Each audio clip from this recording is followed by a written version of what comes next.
उन्हाळ्याची सुरुवात झाली की असं झाडपाला सगळं वाळून जातं सगळीकडं आणि बघू शकता हिरवगारची चादर असती थंडीपर्यंत ती गाय अशी डोंगरं पण कोरडी पडतात.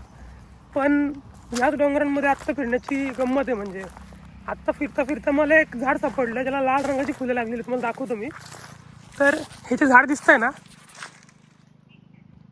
या झाडाचं नाव आहे शाल्मली. शाल्मली किंवा याला काटेसवर असं पण म्हणतात. इंग्रजीमध्ये याला बॉम्बॅक्स मलाबेरिका असं म्हटलं जातं. तर याला काटेसवर नाव का पडलं, तर ह्याचे जे लाकूड आहे तर त्याला असे बारीक बारीक काटे असतात. हे जे काटे दिसतात तुम्हाला, तर या काट्यांमुळे त्याला काटेसवर असं म्हटलं जातं. हे झाड आपल्या वेस्टर्न घाट्समध्ये भरपूर जागे सह्याद्रीच्या घाटावाटांमध्ये तुम्हाला दिसून येईल. तर याचे काटे जे असतात ना, त्याचा चूर्ण करून किंवा पावडर करून जर आपण चेहऱ्यावरती लावली तर चेहऱ्यावरती वांग किंवा पिंपल्स आलेले असतील तर ते कमी होण्यामध्ये मदत होते. पिंपलचे डाग जरी असतील तरी त्या काट्यांच्या पावडरने जातील. दुसरी गोष्ट म्हणजे त्याचा जो पाला आहे तर याच्या पाल्याने जखम बरी होण्यामध्ये मदत होते.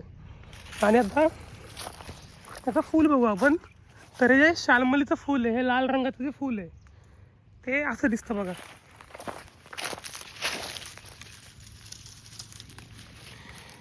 तर हे जे शाल्मलीचं फूल आहे तर हे रक्तस्तंभक आहे.